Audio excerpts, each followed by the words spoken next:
I am happy to have this special guest interviewer today, and welcome back everyone to Precisely Nowhere. We have a comedy powerhouse producer. She's also a performer, hosts her own podcast, also is an Italian dad on the side, former Italian dad, current just Italian. But very excited to have Marina di Marzo here to share her knowledge with us. Feels Oh my weird to say people's last God. names, but I pass know, it to you. right? It's like, who is that? Right? I'm like, it's just Marina, but I'm very excited to have you today and grateful.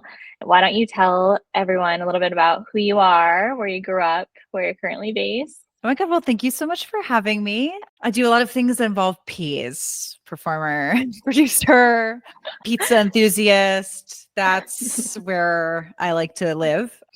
So I'm currently in New York City, but I actually grew up in Bethesda, Maryland.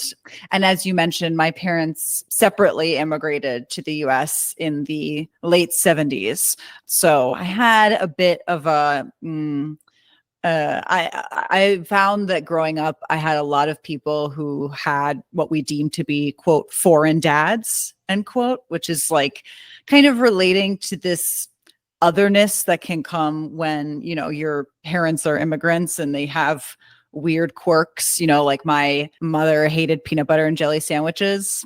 That was like her big vendetta was against peanut butter and jelly sandwiches. She like hated the idea. I asked her for one once and she like, it was as if I asked to cut off one of her arms. Like she was so upset about it. So, and then I also had a sister who's 7 years older than me, which is always a fascinating talking point. People are always like, oh, 7 years, like, isn't that bad? And then it's like, well, but she was 14 when I was 7. So like, we've never had common interests. Yeah, I different was phases of life.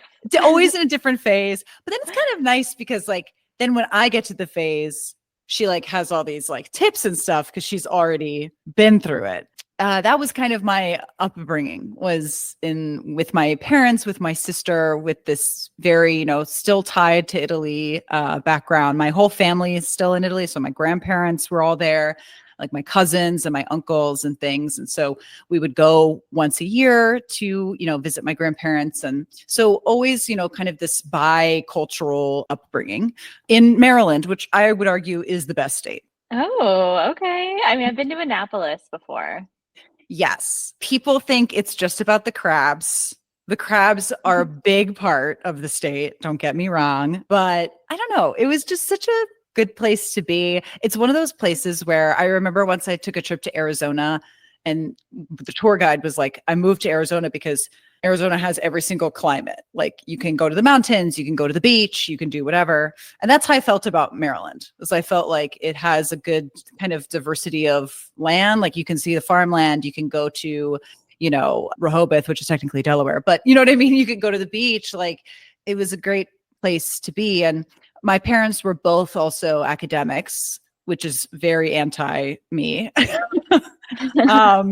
But my dad was an engineer and my mom was a scientist. So it was a very like intellectual, and then you're near DC. So a lot of like political, intellectual discussion. Like I vividly remember the 2000 election, of which I was probably 6, so like, but Yeah. I remember it because everybody was talking about it and people, chose Bush and people chose Al Gore for reasons I don't remember, but you Oh, chose, yeah. so it was very, a lot of news on the TV, a lot of discussion. So I guess Yeah, I that's remember that me. election. Yeah. Yeah, that was a big one. The whole Chads and Al Gore and the whole controversy. That was like this, I feel like the start of controversies around elections.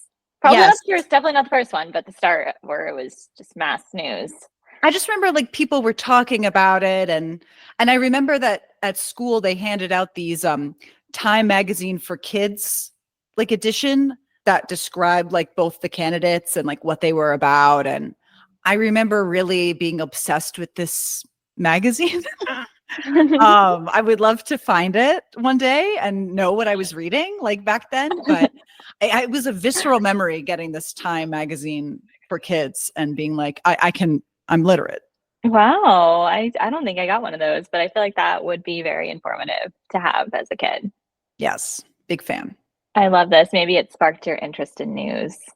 I think it did. I think, news was definitely something I took for granted for a long time. And that, like, my parents were watching at least 2 hours of news a night. They were watching PBS NewsHour. They were, sometimes doing BBC, kind of like a poopery of news. They were reading the paper. Like, it was very much part of our house. And I never really kind of thought about it until I got to college. Pre-college, I always was interested in theater things. My first memory, I have two first performance memories. One is, I think in fourth grade, I took a ballet class at summer camp, and our teacher was like, for the final performance, we're going to make our own ballet. And I was very bossy, have always been bossy, classic trait of mine. And I like directed and wrote this ballet. I was like, okay, this is what we're going to do. I'm going to be a cat. I like cats, so I know you do. I was like, I'm going to be a cat. And then there were these two girls I remember, and they were like, well, we want to be princesses. And I was like, great. You're twin princesses.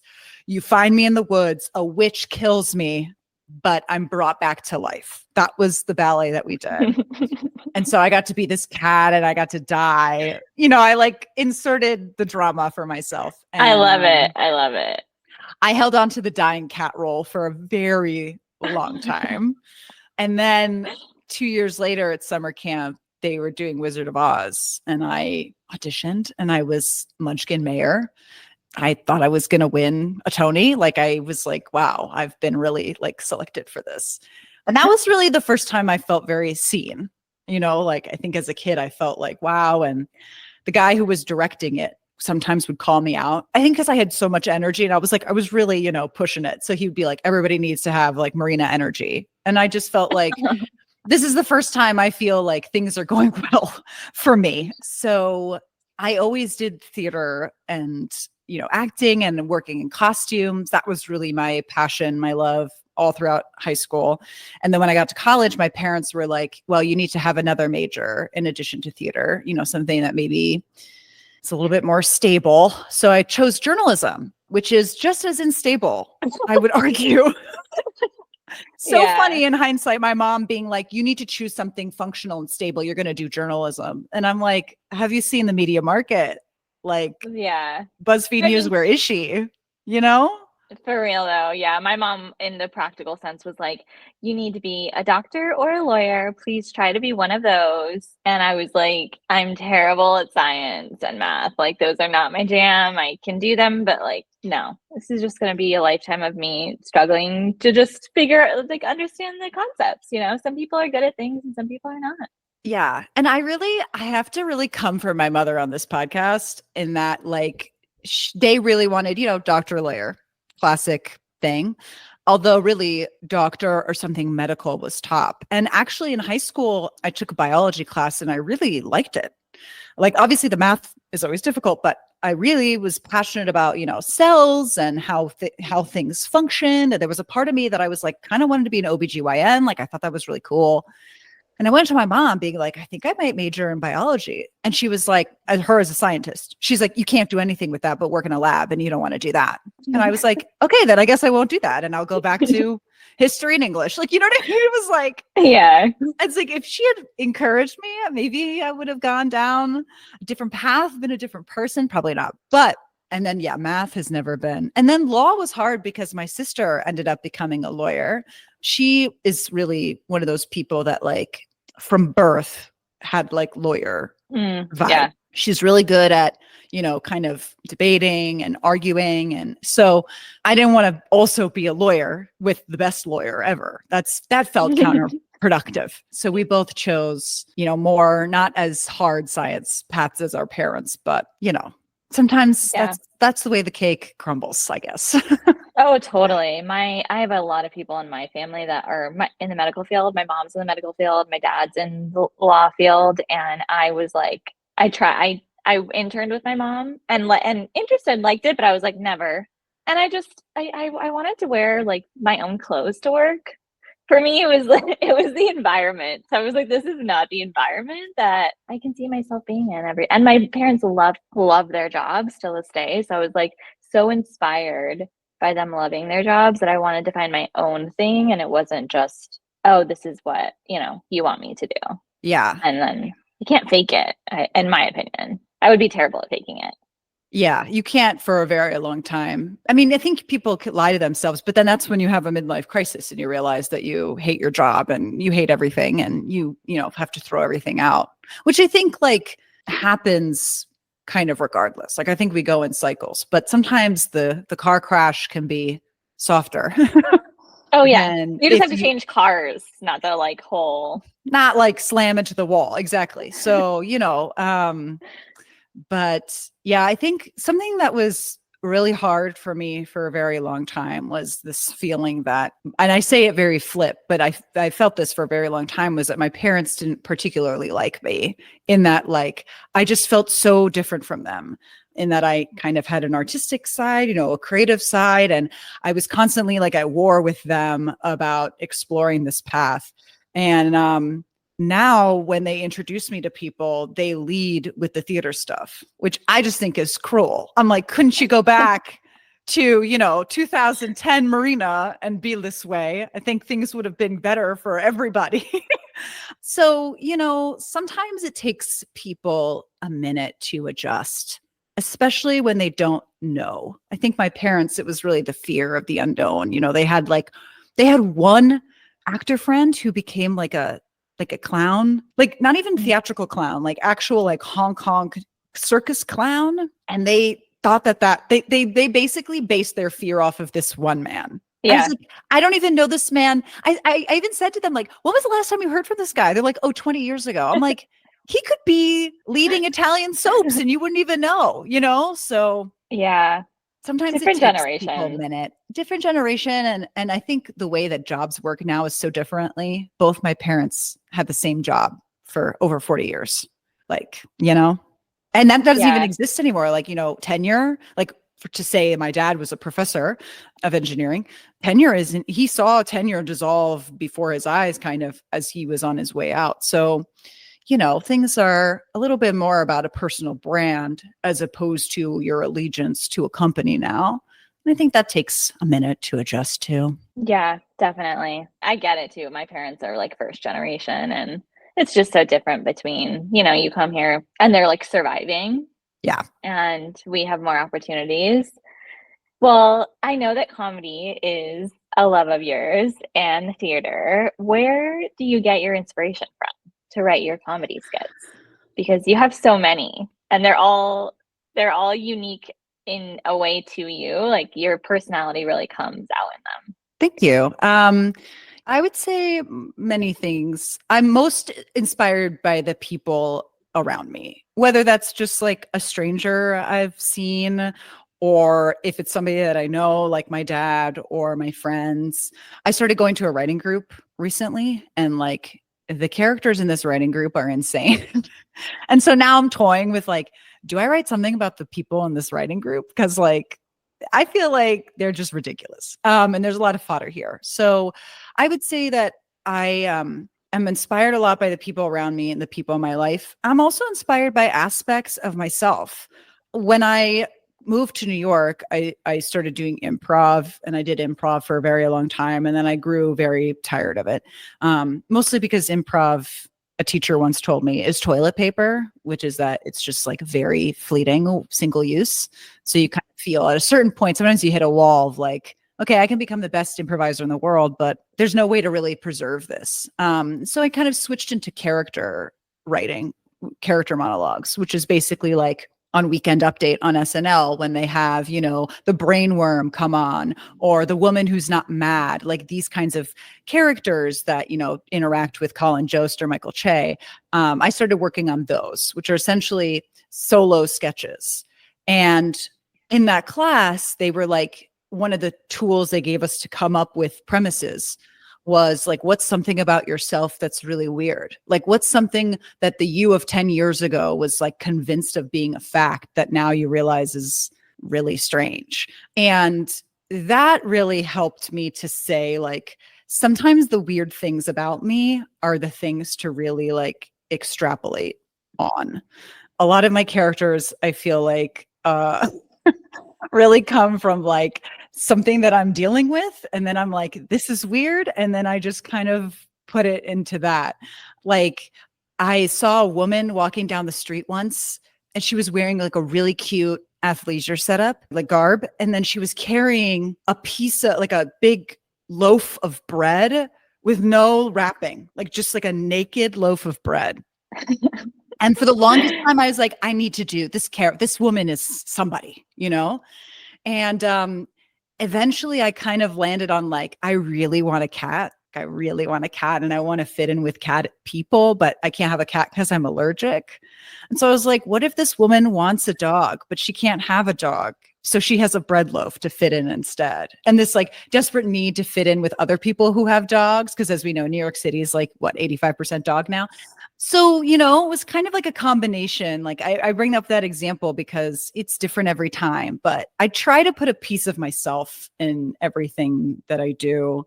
Sometimes if a big emotion stays with me, I work with that. Like I've been working on this movie idea for a couple years now, about a trip that I had to London. I really learned on that trip, like how isolated I was and like how bad I was at reaching out and like just stating my feelings to people. And that feeling really stayed with me for a long time. And so kind of working from that place, because I think those are the things that are universal. Other people have probably felt something similar. So that's usually where I get most of my inspiration from. It's an art, right? There isn't always a blueprint to this is how, you know, X, Y, and Z every time you get inspired. I think it's great that you're staying present in the moment and letting life inspire you and then making that personal. And I love this movie idea. I'm so intrigued. Yeah, I'm so intrigued. it was like I was staying with my cousin in London, and he had this roommate, and I was obsessed with, like, I met him there. I'd never seen him before, and I became like obsessed with him. And I like, you know, in a very in a very crushed like way, I like fell in love with him, and I never said anything. And I had this whole internal movie that felt life or death every time I interacted with him. It's always the case. I have been there. It is very universal what you're talking about. I feel like a lot of people, I have been there. I was there with someone that I studied abroad with in Spain where I like had the biggest crush on this guy who I had classes with. And then there was this other girl who like, it was just, I was enamored with him. He had no idea. He was enamored with her. And she was like not really interested. And I'm just like, yeah, I think this is a great idea. Very relatable. Yeah, and it's like a thing that my brain comes back to naturally, and that's something I really try to work with. Or like, what are the things that I can't stop thinking about? You know, that like my brain just naturally comes back to. Like another thing I've always been toying with is like in 3 years I went to 3 weddings and 3 funerals in my family. And each were, you know, had their own eccentricities that were very funny to me. And I don't know what product that will end up in, but like there's something there, you know, because all my family is in Italy is Italian. So every time it's about this like clash of us coming there. And so there's just something innately kind of interesting to me that my brain just comes back to. And I try not to, you know, concretely be like, okay, this is the thing. And now we're doing this. I find that like on every time I come back to it, I get more and more ideas and I write them down. And at some point they'll come into something. The Yeah. seed will grow. But I try to work with my brain and be like, what are we into? That's what we'll do. Yeah, and it sounds like you're not pressuring yourself too much, but you're also open to being seen and being vulnerable with people. So how did you overcome that fear of being seen? Like, do you have any tips you can share with anyone? I'll set out to say it's a lifelong journey. Um, I wish I could say that I was fully healed and ready to be seen. It's something I've really struggled with for a very long time. As we said, you know, my day job has been in journalism, specifically TV news, for what, 5 plus for 9 years. God, makes me want to cry. Okay. For 9 years. And I remember when I started working in journalism, it was 2016. So the 2016 election was happening and the debates between Hillary and Trump were happening. And those were a big deal. Twitter at the time, Relic, was huge. And I would see that these NBC News producers would kind of like tweet snarky tweets, or like famous journalists would they would like live tweet the debate in a way that was like kind of funny, kind of sartorial. And I wanted to be like them. And so I tweeted a couple of my own sartorial tweets. I'm sure if I had them still and I looked at them, I would say this was like child's play. But to me, it felt very, risque. And I was trying to be like them. And the next day, the news director of the local station that I was working at, the printer wasn't working. And as a PA, your main job is printing things. And so he kind of like berated me about the printing. And he goes, oh, and by the way, maybe you should take a look at some of those tweets. Really think about if you were a third person, how you would interpret those. And that, like, I actually was very scared of that for a very long time, and really kept my journalism life and my theater life very separate. I didn't tell anybody at work about, my bigger ambitions. It was hard to kind of navigate those kind of office politics dynamics and, my talents. And eventually I got to a point where I got too tired. Like, I got too tired of living these separate lives. And I also got to a point where I was like, I'm sick of lying all the time. I can put on the performance that I, want to be an executive TV news producer. And like, I can do this dance, but it doesn't feel genuine, and I can't really live this anymore. And part of that too is that I started working at a place where I felt very accepted finally, which took a long time. And so I started to kind of combine my two things, and not feel so shamed about it, and start telling people about it. And it was so scary. Like, the first time I remember posting on Instagram something about my comedy work, a psychologist that I work with, she's like a TV psychologist, commented being like, this is incredible. And I was like, I'm going to get fired. Like, that was my gut reaction, was like, she's going to tell my boss is going to find out, I'm going to get fired. And nothing happened. And like, I might still get fired. Listen, worse things have happened. I think I've also been fired twice now. I mean, I've been laid off twice now. So I really am like, I think having experienced life a bit more has allowed me not to be so scared. I think I interpreted that in fear of the unknown that I was mentioning from my parents earlier for a very long time. And I think that I was able to release that once I just was like, you know what? I'm tired. I don't want to do this anymore. And then also I started realizing that people were appreciating the fact that I had a personality, the fact that I do things on the side. People were like, oh, wow, that's so cool. I don't just play pickleball. You know what I mean? Like, I have like a range of activities that I do. And that was really satisfying. So I wish I could say it was like one thing that, really triggered me. But I think it was just the amalgamation of being tired. And I think I was like, I'm never going to get anywhere if I'm not seen. Yeah. There's no way for me to achieve the future that I have, envisioned in my mind if I'm not seen. So I have to just start. I just have to keep putting myself out there, which is tough. I think it is tough. And I feel like the work culture has changed so much from when we were going into the workforce, and it does sound crazy, to 9+ years, almost 10 years that we've been working.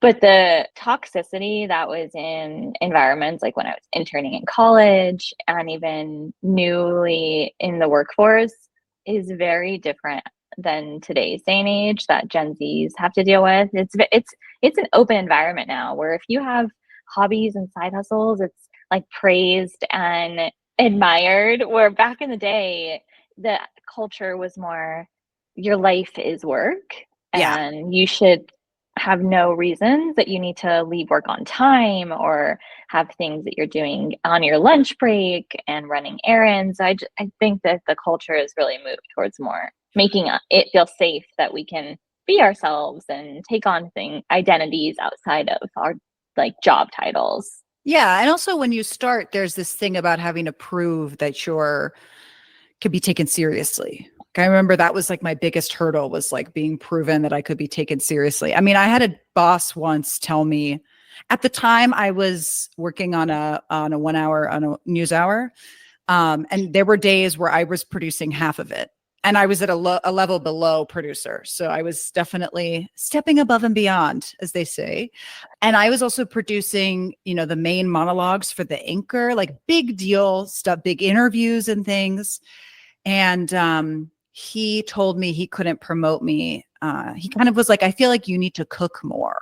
And I was like, okay, can you give me evidence of that? And he was like, well, you've taken some selfies in the control room. And I just find that that's a little immature. Oh my gosh. So that was the only piece of evidence he could find to not promote me was that I took selfies in the control room, which, who doesn't do that? Like, hello, this is a dream job for so many people. And that's ridiculous. And it was ridiculous. The same guy, by the way, 3 years later would come out with his own mystery novel.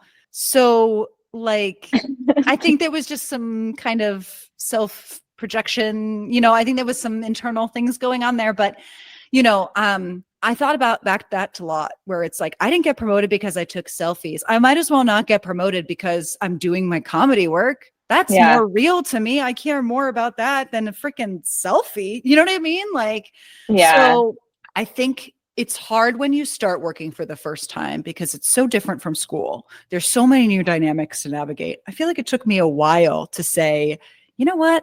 The real world is also just one big game where people just make up the rules, And if people are just making up the rules, I might as well just do what I want. Still in a professional, this is my disclaimer, in a professional way, with kindness, in a sensible setting. But, you have to know your values and your worth, and you can't get caught up in what other people's perceptions and it's a slippery slope.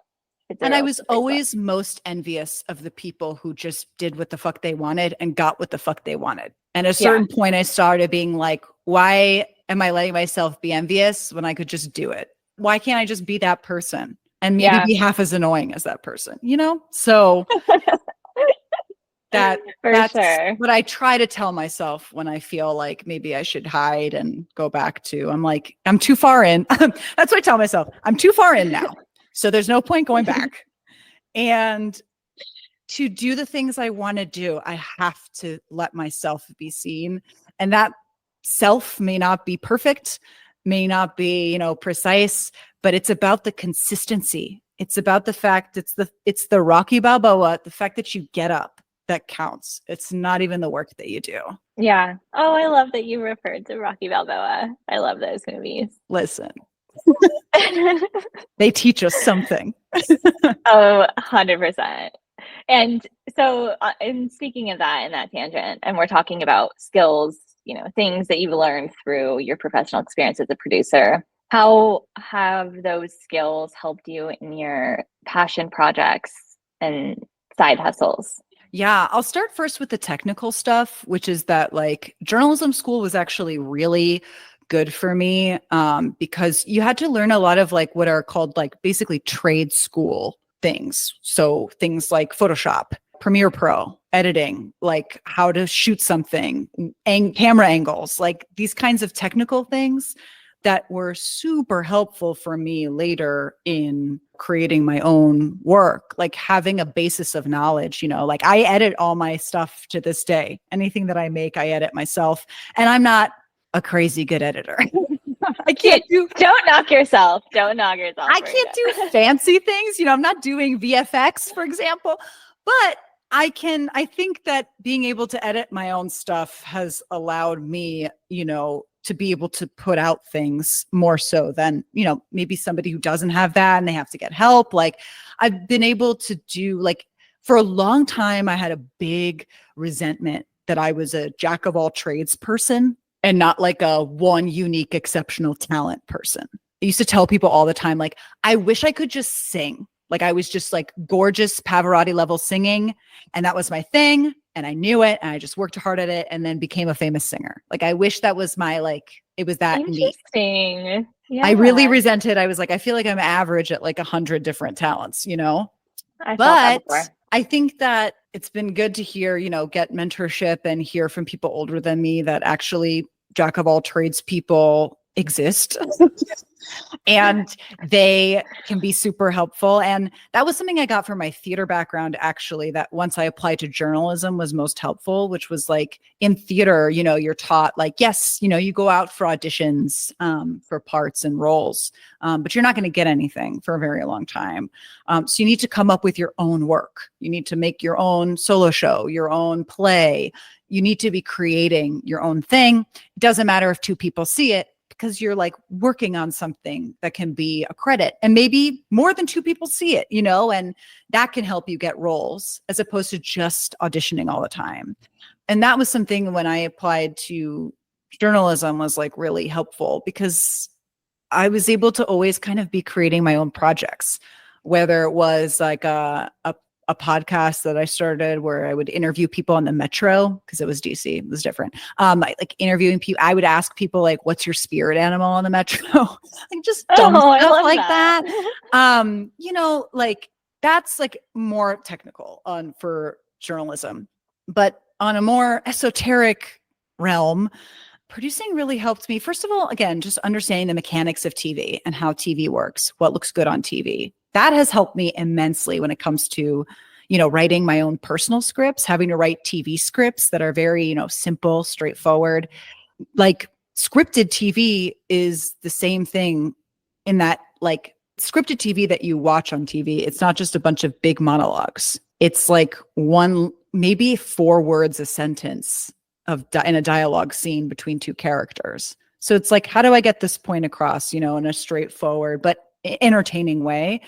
Like a lot of those writing skills really helped me when it came to like writing my own projects and my own skills, and, you know, being able to edit, you know, understand that like things need to be whittled down and removed from the page. Like that has been a very, you know, big thing. And then I think I learned a lot of personal, you know, we alluded to it earlier, but a lot of personal things about just how do you deal with somebody you don't like working with? Yeah. How do you deal with a boss? How do you, you know, meet a deadline? Like these like very basic like things really helped me when it came to my creative stuff. I had this one manager who was like so disorganized. Like she never knew our schedule. She never, like, you know, because you would be one of maybe 5 PAs, for example. And also there was like a hierarchy of the PAs. Like the older you were there, you're supposed to get the better time shifts. And like when I became the older PA, she didn't give that to me because she just didn't think about me that way. And, you know, from that, when I work on my own personal stuff, like I really make sure things are organized in a way that makes sense to really explain myself, you know, to really make people that I work with feel seen. Because I've been in many work environments where I don't feel seen. I feel very much like, you know, say nothing, do nothing, stand in the corner. So when I do my own stuff and I have to deal with like tech people at a theater, you know, like I've seen so many people just disregard the tech people, like who gives a fuck about them? And it's like, that's the person that's lighting you, you know, like that person, you're here doing your work and that person's also here doing your work. Like at the very least, you should be like thinking about them and, you know, not in a people pleasy way. What do they want? But in a way of like, if I was this person, how would I want to be made to feel, you know? Totally. Yeah. And like, that is something that has really helped me a lot in like, especially the comedy space where, you know, you're dealing with a lot of egos, a lot of personalities. Like it's helped me to have an understanding of dynamics, dealing with people and being professional. That's something that producing really gave me, is just those strong organizations, seeing people, getting things done in a way that makes people feel good and not like, what a diva, you know? Yeah. I feel like making people feel good and being a collaborative team player is so important when it comes to, all anything entertainment, just in life in general, but especially in the like theater comedy space, because there's a lot of vulnerability that goes into that in itself. So if you're making people feel like shit and not Yeah, feel seen, like it's not, that's going to impact the results that you're going to get. exactly. And it's the same thing at work, right? If you're kind of mean to somebody that you have to get something from, like it doesn't really work out for you in the long Yeah. run. That person Yeah. becomes bitter towards you. Um, and it's the same thing in a theatrical space of like, you have to really, I think people sometimes are so focused on their product that they forget about the other people that are like part of the cyclone that are making this product. Like they're very like tunnel. It can happen to anybody that you become very tunnel visioned. I'm talking in circles a bit, but I'll make this point, which is like a big thing about comedy is getting feedback, right? Whether it's from an audience, like whether you're doing stand up and somebody laughs or doesn't laugh at your joke, or if you're presenting a sketch to a group and people give you feedback on jokes, maybe a better joke, what you could do. And I would see many people get very defensive about their sketch. You would give a feedback note and they would be like, no, straight up. And I'm not saying that you have to take everybody's notes, but there is an art to accepting someone's feedback and being like, okay, thank you. And then not using it, like having this perception of like, you can say what you want to me and I don't need to tell you right now into your face that I don't like this. I can maybe talk about you to my friend later, at the diner behind your back and be like, how dumb it was. She told me to make the shrimp a crab, like, and I feel like work taught me that a lot because at work, you don't have a choice. If your boss says something to you and you think it's dumb, you can't be like, that's dumb. You might actually get punished. You won't get that promotion. You won't get that thing. You might get iced out. That's happened to me many times where I've been iced out by somebody. Again, not professional, but happens. It's happened to me too. It doesn't help when you have a strong like sense of who you are. Yeah. And so and you're not okay with being treated like shit. I always tell my boyfriend, treat people like you want to be treated. It's the simplest thing that most of us learn as children. And for some reason, we forget it when we're adults. Yeah. And I think, that's something that corporate America has really helped me with. This is my ad now for capitalism. It was like, how do we take these playground dynamics that were a certain way in school and they're the same dynamics, but now we're adults, so we can't duke it out on the monkey bars and things. Like, what are the ways that we duke out these things? And that has been really helpful for my theater stuff on a personal note, in addition to all the technical stuff, which is just like, how do you organize things in a way that like is cohesive to people and legible to people, copywriting and all that. So it secretly has been very helpful. And it's given me, I mentioned earlier about my theater program being really keen on, creating your own projects. It's another thing that has allowed me to, meet people, make myself a little different, and produce my own stuff, because the stuff that I learned from TV news, I can apply in my own work directly. So it's been a very valuable tool in the long run. I love this. And it sounds like it. Just from working in the same world as you, I'm not a producer, but working with lots of producers, I see that there's so many things that you can take from your personal life and work life and vice versa. And do you have a dream job? And do you think that a dream job exists? Which I know this is a big question and can be daunting just thinking about it personally. But I wanted to ask you because I feel like you've managed to make so many things, like so many passions of yours and what some people could say dreams, into reality. And just want to get your 2 cents on. Yeah, dream job is always a difficult concept for me. Because I feel like, I used to be really fixated on particular dream jobs or particular like 5-year plans, these kinds of things. And I think that, 5-year plans and ideas are good. And I think that they can be helpful to some people. So I just want to preface by saying that. But for me personally, I started being angry when these things wouldn't happen. So like for a long time, I had a dream job that was like to get to be on SNL, and I think most people would agree that that is a dream job. Like, and if it happened to me tomorrow, would I not burst into tears and vomit? Of course, but being so focused on this goal, it's like when you don't get it, it's so crushing, or I've known people who have made it there. They have auditioned for SNL and then they don't get it.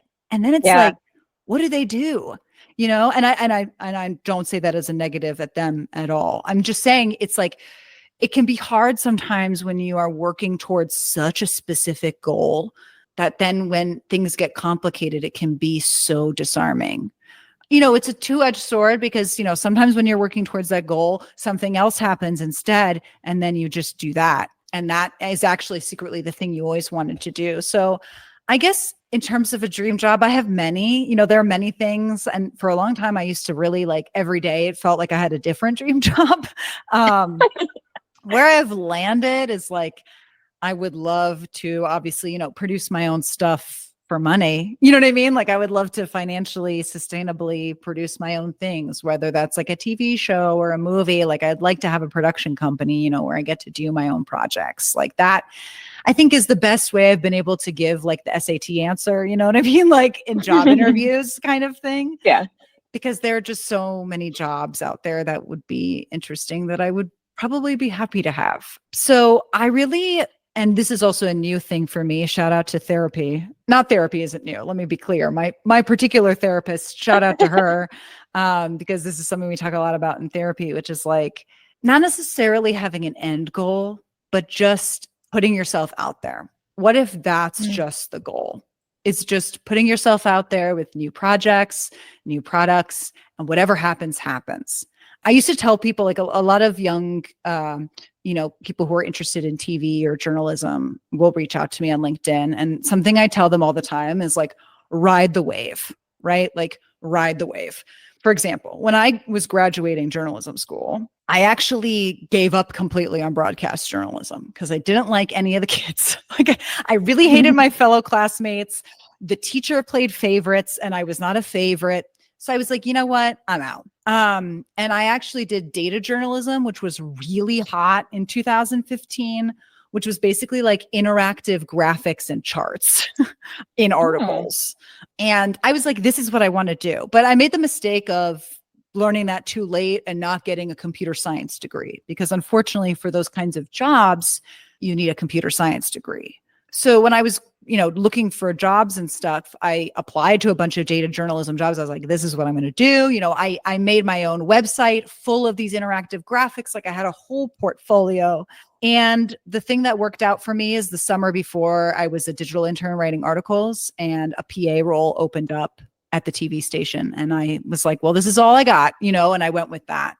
And then I just rode that wave. Like I became this anchor's assistant after that. And then I just kind of got thrown into producing and it worked out for me. And then I just kind of like rode that wave. And I still kept my creative stuff going always in the background, but that wave brought me to New York, which was a big deal. That wave let me kind of establish my producing career.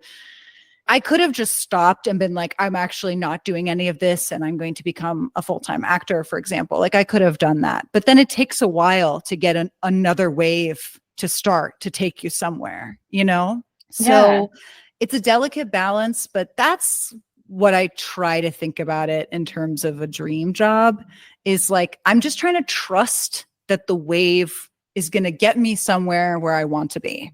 And all I can do is feed the wave. And make sure that the surfboard is still together and that I'm on it. Like that's like how I try to think about it is like, I didn't want to be a producer. I didn't set out to be a producer, but I ended up there and it has shown me things and, enlightened me on things I didn't know about. And so, and like, every year I try to do more and more creative stuff, try to have more and more of a creative portfolio, but I'm putting in the blind faith that this will pay off in something that will make me happy, hopefully.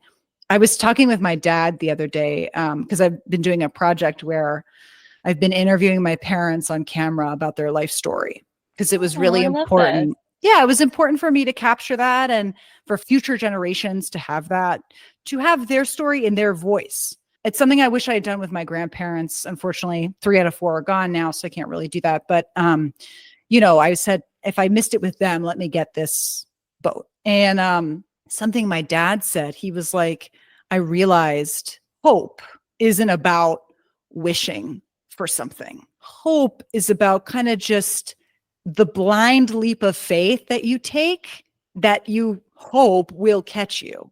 This idea that you go into the unknown and something will happen. Like my dad talks about how when he came to this country, right? Like that was a hope. He hoped that he would come here and things would be okay and he would get a good job, But it was about taking that thing of like, I think this is the right direction for me.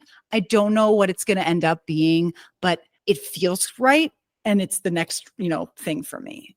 And that's how he chose to define hope. And that was something really powerful when he said that to me, which is like, I don't really know what I'm doing. All I can really do is just kind of take the next step and be like, I think this is right. And hopefully it'll materialize in the thing that I was meant to do.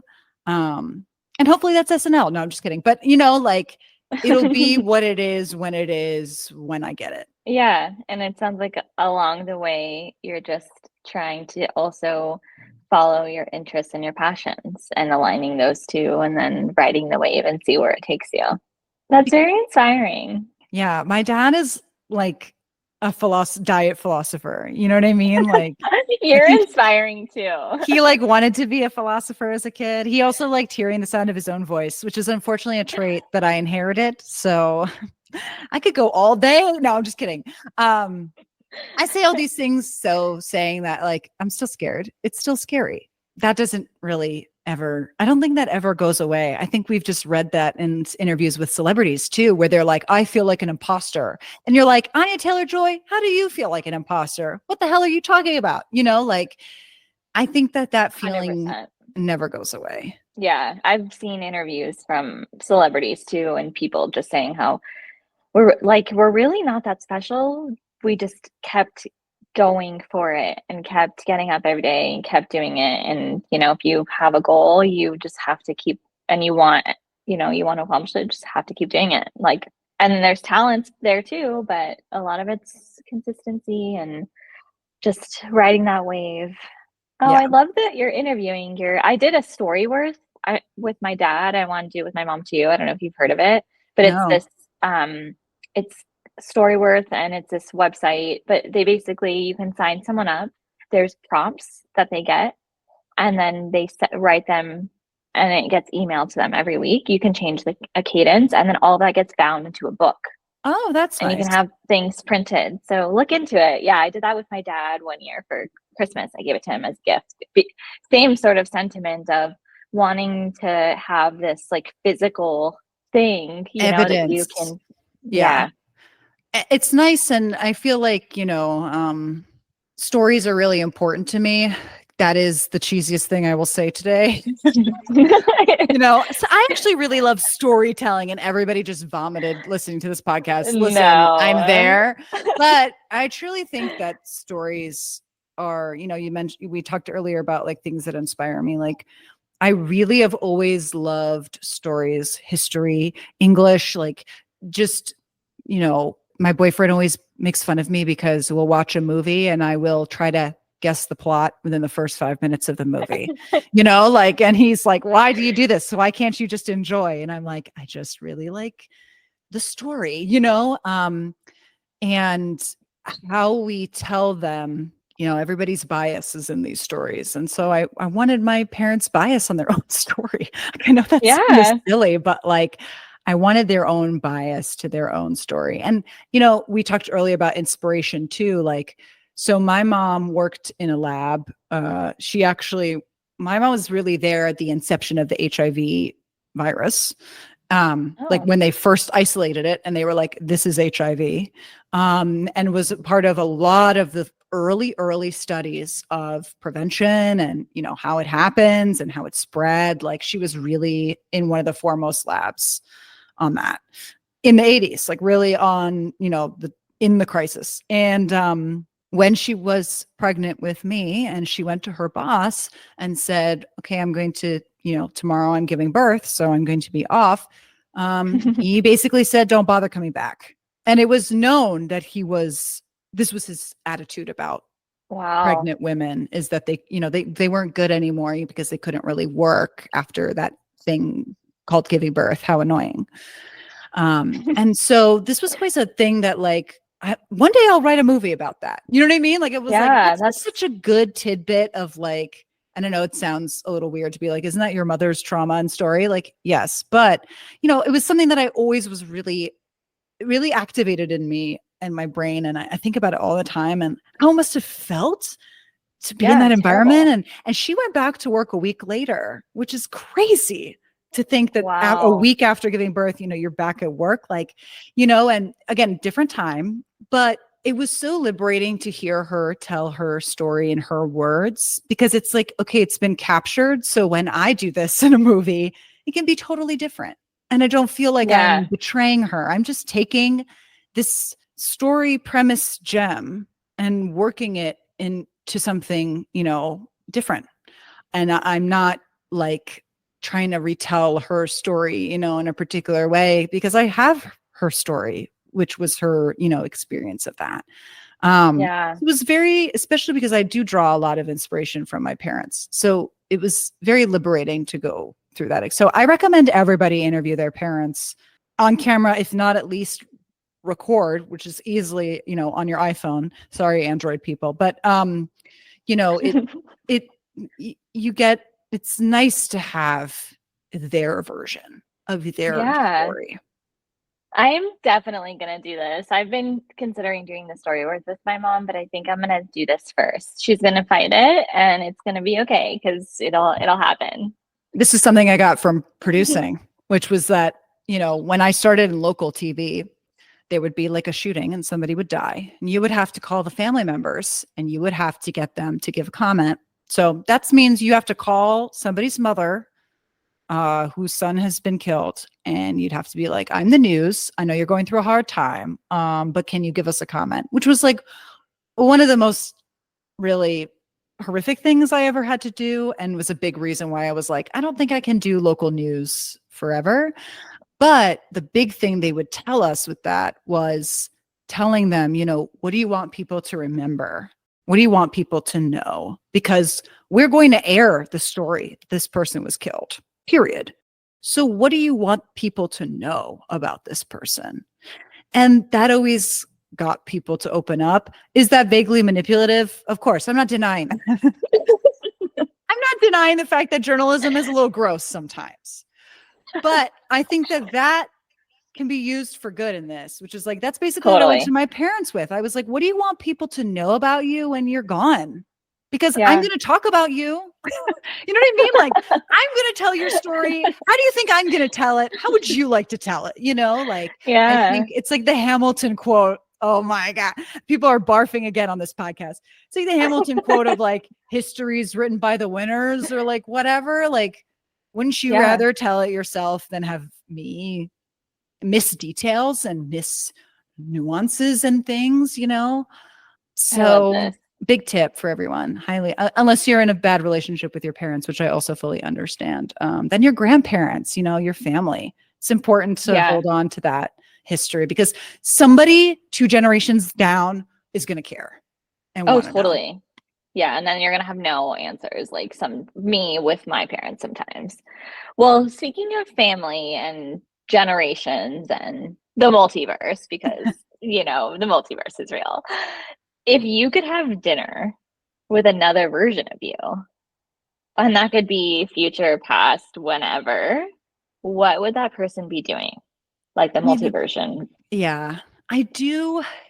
I wouldn't say I have regret about it, but every once in a while I think back to like, what if I just like went the actor route, you know, like when I graduated, instead of, you know, getting a job in journalism and working that way, like what if I just like did the DC theater scene and like did that. And sometimes I'm really curious about that person and how that would ended up. Sometimes when I'm in my lowest and I feel like I'm not doing my creative work, like, because work is so much and it's hard to balance. And I feel like where the hell am I? Like, if I had just focused full time on my art, like maybe I would have made it. Maybe I would have not have. But I do think about that person a lot, like I wonder what would have happened, what experience she would have had, how maybe she would be different. That is a person I think about sometimes. And then I try to be ignorant. Try to have ignorance is bliss and be like, you know what? I made my life choices and I am who I am. But that's a person I come back to a lot, which was like, who is that? Yeah, for sure. Sometimes I like dabble with the multi-version and I think to myself, I have this version of me that like had kids at a younger age, is doing that whole mom life. And then there's the version of me that might be the reality that I live, that's like travels the world and has money throughout her whole life because not all of it's spent on kids. No offense to kids, because I've, always kind of wanted a family, but cost of living nowadays and inflation's insane. So Say her I name, inflation. Get her. I feel like I've just started to dabble with this multi-version and a version of me might be doing that. Unfortunately, there can't be two versions like in this current life, but I think it's interesting to think about, where would we be? I watch too many Marvel movies maybe, where I'm like, multi-version versions are like, they're out there, right? Yeah. It's funny. My boyfriend can be sometimes a very, like, I feel like he has like 10 multi versions of himself that he would like to meet, and my dad one time described me as a fast moving train. And I feel like I'm like, if I think about it for too long, I'm going to get upset. Yeah. Fair. Because I think about the kids thing too, although I guess that would be like a future. I guess if it's multiverse, it could come from any time.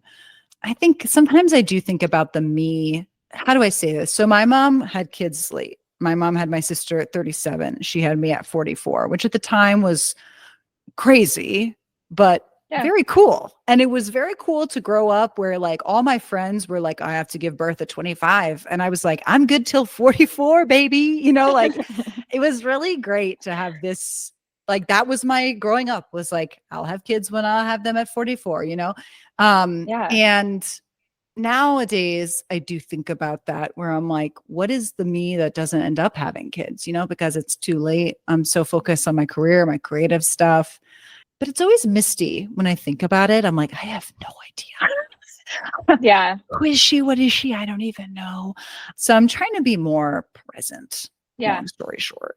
No, I think it's good. I think freedom. We just, we just have a lot of freedom right now, and it's so nice, to spend time on your passions.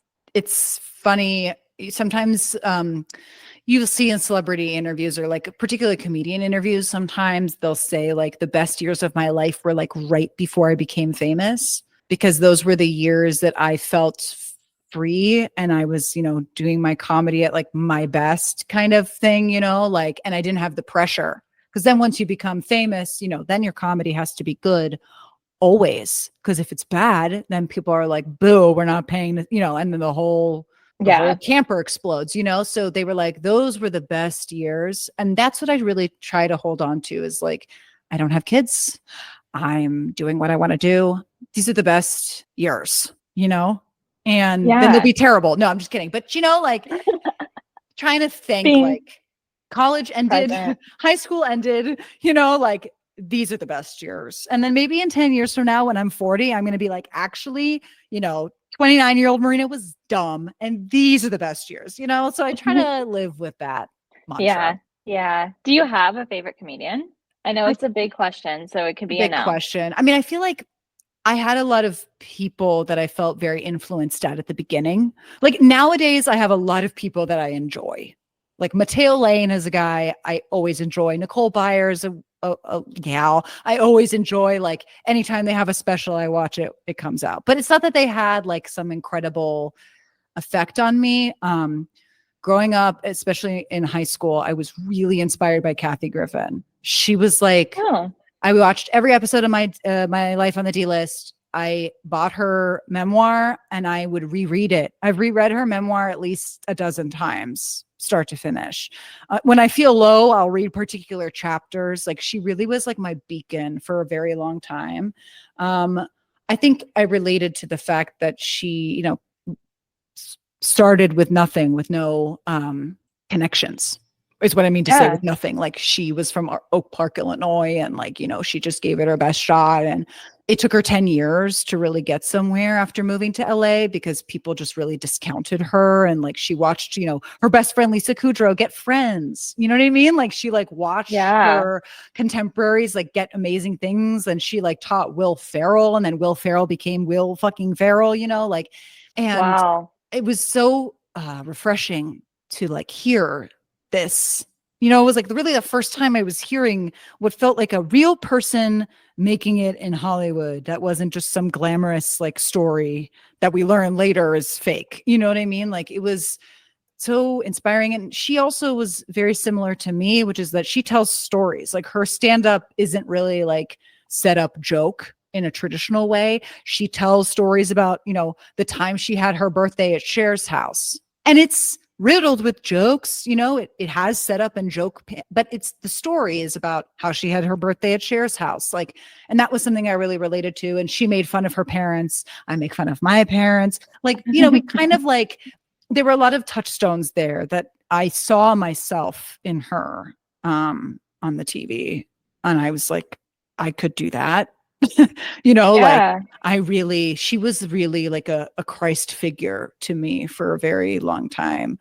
And then I feel like, you kind of grow out of that in terms of like, I mean, if I met her, I would be destroyed. Let me be very clear. And I still follow her, I'm still a fan, but she was really the person that I saw and I said like I could, that I really saw myself in. Yeah, that's amazing. So it sounds like when you're feeling low or maybe uninspired, is she someone that that a memoir of hers, the book that you go to help get you re-inspired? Yeah, I haven't read it in a while. It used to be like a big touchstone for me, but yeah, sometimes when I'm feeling low, I'll put on one of her specials, and I'll watch it and just, like it just kind of like reactivates the itch for me.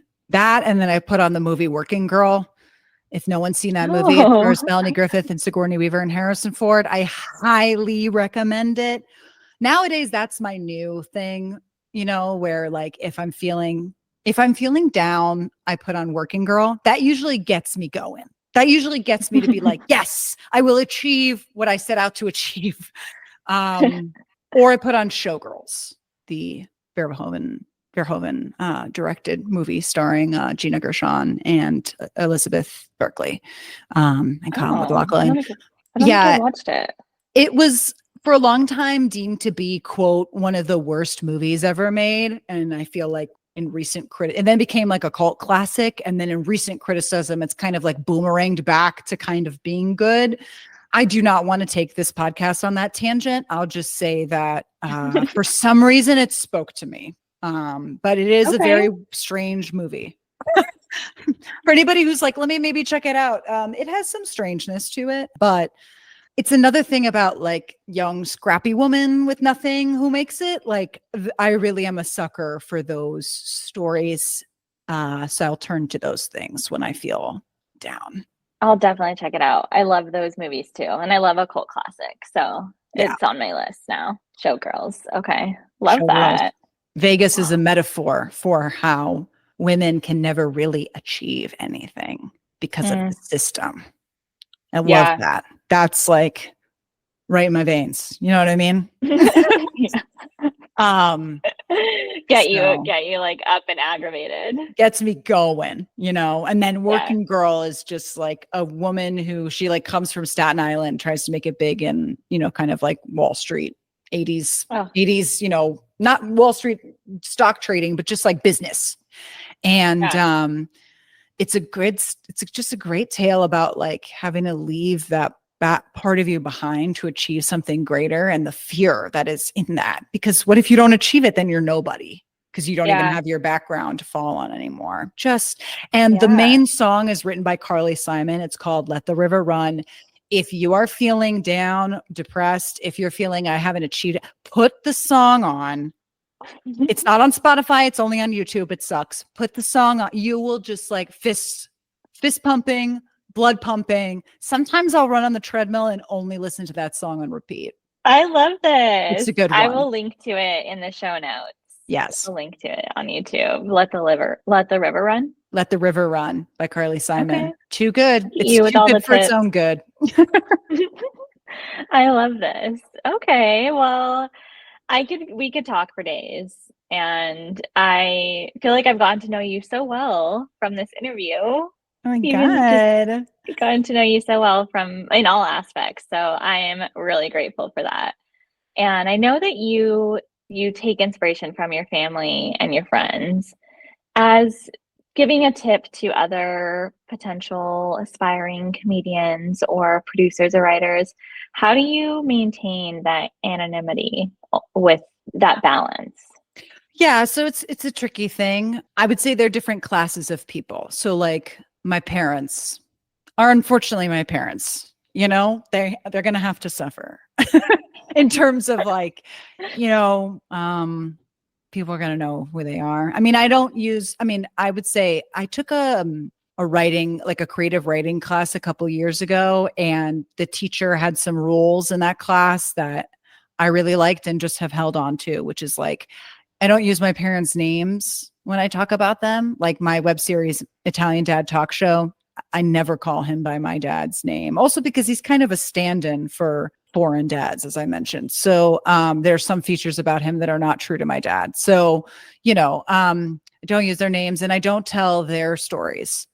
Like I was saying earlier when I was talking about like my mom who was essentially fired for being pregnant with me, like I just think that's an interesting tidbit. But if I made that movie, I wouldn't make it identical to her life because it's like then I'm telling her story for her, like somebody also once was like, when you're writing about somebody in your life, you almost want to take a Polaroid Snapchat of like a snap picture of them and then write about the person in the Polaroid.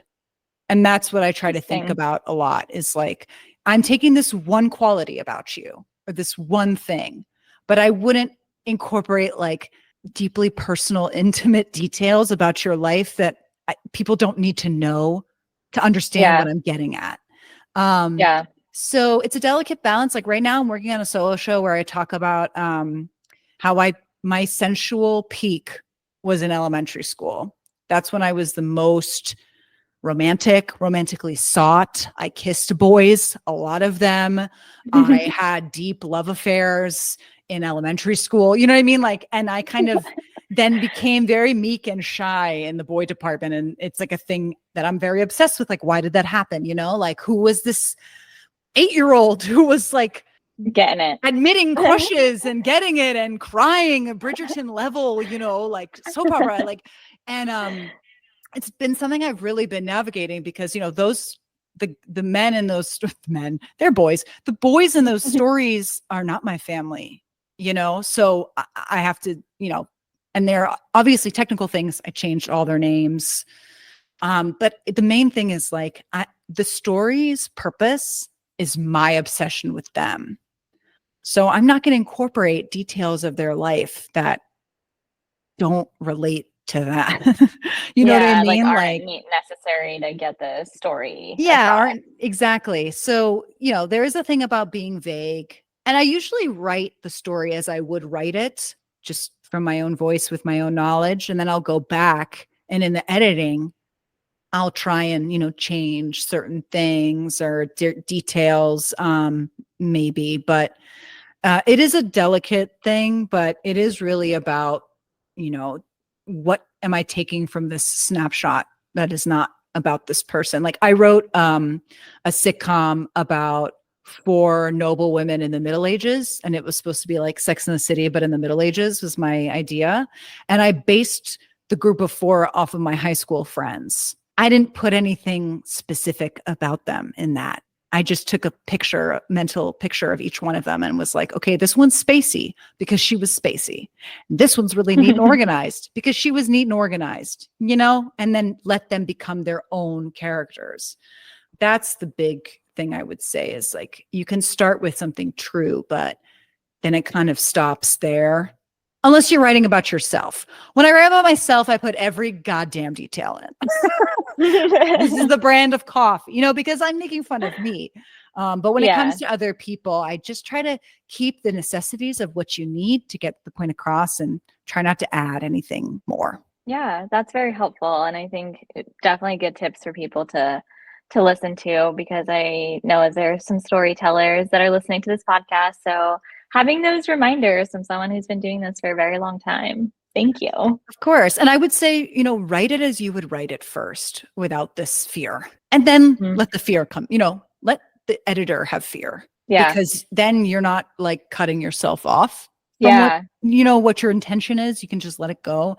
And then let your editor go back in and realize maybe what was like. I was talking about my elementary school and I had an allusion to what the name of my elementary school was. And in the edit, I was like, nope, like got to take that out, like even though it's a funny joke and I'm trying to make a joke about it, it's like makes it too specific. So yeah, finding that balance. Yeah. What's needed, what's not for the sake of the story.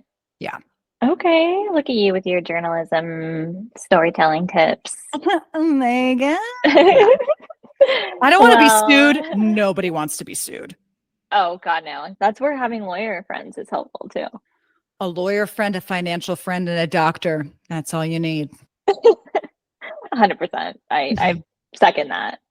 Well, speaking of friends and things, what are if you have any, it could be 3, it could be 1, 2, your top 3 favorite products or things right now? Yes. Okay. First thing, hang on. I'm going to back away for a second. Okay, I'm back. My first thing is the Stila Stay All Day Waterproof Liquid Eyeliner. I wear a liquid eyeliner every day. It's been my look since high school because I wanted to look like Audrey Hepburn. So I started doing my eyeliner like Audrey Hepburn. And now I do it like that every day. And I used to have this particular brand of Lancome eyeliner that was perfect. And then they discontinued it. And I just went on the longest hunt of using all sorts of different eyeliners, liquid eyeliners. And this Stila one, incredible. It's $24. So it's not even like I bought like the Valentino $60 one. It sucks. Don't use it. This is my PSA. Use the Stila Stay All Day Waterproof Liquid Eyeliner. This is incredible. I started becoming one of those girlies that use a bento box for lunch. Where it has like the snack compartment things. Life-changing. I was spending too much money. There were some days where I was buying all 3 meals. Yeah. And really I started to be like, I was like, I'm unhinged, and buying a bento box, it forces you to go to the grocery store, and then you get to cut it all up. And like, it's such a part of my ritual now that I started doing in the last like 6 months. Truly life-changing. Great. And then the last product I wrote, which is a product I've been using since forever, is a Moleskine planner. I know people like digital planners. My boyfriend's like desperate to get me to use a digital planner because I will miss doctor appointments and I will miss important things. That, let me be clear. But I'm the person who's very guilty that I don't journal every day. Like I wish I could develop the discipline to journal every day. So what I like about the planner is that it is my journal. It's like, it is the thing that keeps track of what I did, and it's physical and it's a book, and somebody in the future will be able to look at it. Jim Henson didn't keep a journal, but he kept one of these planners that was always a red planner. And so they had his entire life story in these planners when they sat down to, write biographies and make museums of him and such. It was like they had this record. So I really like a paper record and being able to look through the year at what I did. There was one year where I had 3 jobs in a year, and it was so cool to like look at the craziness of that just like on the page. So I'm a big believer of paper products, killing trees. That's my third product that I am obsessed with. I have some planners from from college that I still have, and some journals like from taking notes at old jobs that I cannot like part with. But now I do use like more digital stuff. I go back and forth. I'm inconsistent, but I try to keep things on my calendar because I will forget to nowadays. But I just love the personalization when it comes to writing something, yeah, having it for later. So I feel you. I like to just view it as the midway. Like if you can't Yeah. journal, the 50% version of that is this. You know what I mean? Like having a planner where at least you could look back and be like, wow, I did 6 comedy shows that week. That was a crazy week, like. Yeah, I love this. Okay. And Bento Box, any specific brand or No, I just went to like the local Japanese store that's near okay. my house. Small businesses. Yeah, love that. And like picked up one that because I started small, and honestly now I'm like, I'm gonna go back and get the bigger one that's got the 2 levels. But I Yeah. just bought one that's 1 level that has a divider. And then TikTok is full of Tips. suggestions of how to cut things and put things in things. And I do the same meal every day for lunch now, which is I slice up 1 small cucumber, I slice up a couple strawberries. That's in 1 compartment. And then in the next compartment, I slice up a couple slices of cheese, a couple slices of prosciutto, and then rice crackers. Okay, I love this. And every day I eat my little like amuse bouche. Like, you know what I mean? I feel like, ooh, I'm so fancy. And it's great. It's great. I love it. And takes like It's 5 inspiring minutes. me. Do Yeah, that it. does not sound hard at all. And I don't cook, so that sounds right up my alley. And I am a child. A child who yearned for Lunchables and was told by my mother, no, that's American trash, and was torn up about that, So like now I get to make my own Lunchable. I'm healing. Okay. I'm healing. She's healing and thriving. Yes. Oh, this has been such a good time chatting. While we're winding down, before we wrap, I want you to tell listeners where they can find you. If you have any projects that are coming up, feel free to plug those. So the easiest way you can find me is on all social media. So TikTok, Instagram, Twitter, although I really don't tweet. But all of it, my username is MLolaDi. So that's MLOLADI. That you can find me everywhere.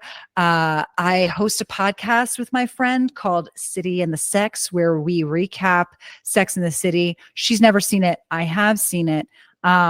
But we started with And Just Like That, the reboot, and we're going backwards season by season. So it's a very trippy experience. It's great because she points out things that as a fan, I'm like, wow, I never thought about that. But if you watched it starting from And Just Like That, I understand why you would get there. That comes out on Wednesdays. So you can check that out anywhere you listen to podcasts, Spotify, Apple Podcasts, et cetera, et cetera, et cetera. I also host a live show called America's Next Top Glow Up Runway Project at Caveat in New York City. Our next show will be in September. So that'll be my birthday month. So you have to come out and support me. I'm very vain. I appreciate the support. You can find out all the details for that on my social media. And the simplest too is marinadimarzo.com. That's my website. I keep it updated and you can see all my past character, storytelling, Italian dad work there. So I'm everywhere. Highly recommend watching Italian Dad and everything else as well. And check out Marina's podcast. I mean, I just started watching Sex and City again because my boyfriend. It's like a comfort show for my boyfriend, and so we've been watching it. And now I'm on And Just Like That. So I am mind blown that Emily hasn't ever watched this before. And the dynamic between the two of you guys, her having not watched it and you having watched it, it's like the perfect concept. So. Yeah. People always, for some reason, people like to be really narky and they try to be like, why are you watching it backwards? Like, that's so weird. And I'm like, because the fan base of Sex in the City watched it normally. So we know we've heard those complaints. We've all heard the Yeah. podcasts of people saying And Just Like That is bad. I wanted somebody to just watch And Just Like That as its own TV show and really come to the conclusion about whether it's bad or not. The conclusion that we come to is that it's anti-television. So that's the short answer. That's the TLDR of that. But I wanted a way to have fresh eyes. And it's been very, very cool. She's like, for example, she's so pro Charlotte. Weird. And she hates Miranda. You hate to see it. Like my boyfriend like just has so many issues with Charlotte. And I like see Charlotte for who she is. They're very different. All of them are very different. Yeah, I don't know. But I mean, Emily has really gotten me to realize Charlotte's the best character in the show. I love Charlotte. It's a hot take, biased opinion. But she's one of the best. So that's and it was so funny because Emily thought Aiden was like such a douchebag because you see him for 2 seconds and just like that. And then Carrie cheats on him and he like very much eggs her into cheating on, to kissing him or whatever in Abu Dhabi in the second movie. That was fast. You know what I mean? I'm like, I can't wait till we get to the actual relationship and like what she has to say. So it's fun. And eventually when we finish Sex in the City, we'll do the reverse treatment, which is that she loves all things Lord of the Rings. And I've never seen any of the movies. So we will start with The Hobbit and we will go back and it'll be called Rings of the Lord, which we will sell in church. That's what we'll do to drum up. I love this. So if she loves Lord of the Rings, you should tell her about this app called Fantasy Hike. It's basically walking to Mordor. Yes. I don't know if she knows about it, but I'll make sure that she does. Yeah, I'm 400 miles into my walk to Mordor. It's like around 1,800 miles to get there, but there's like you pick a little competitor and you stop. It's going along the journey that they went on. So. Oh my God. Well, I wish you the best. I hope you make it. Take great pictures when you get there. I definitely will. Taking them along the way, Exactly. Gotta enjoy the journey. Oh, this has been so great, Marina. Thank you so much. Of course. Thank you so much for having me. Listen, my hobby is talking. So anywhere I get to do that, I'm very grateful. So thanks for having me. Of course. I love you. And I'm sure I'll have you back. I'll have you back again and you'll give us more updates on all of your passion projects. On all my struggles, yes. Every last one. That's it for this interview episode. I hope you enjoyed it as much as I did. Got lots of laughs. I love Marina. Thank you for sharing your wisdom and your tips and your good vibes. To everyone that's listening, thank you for the support. I hope you are enjoying these interview episodes as much as I am. I think it's great to hear different perspectives and hear different people's journeys. Hopefully, it's inspiring you to find your own passion project or take some time for yourself to do something that fills your cup up. At the end of the day, live your truth, keep thriving. Until next week, I love you all. Talk soon.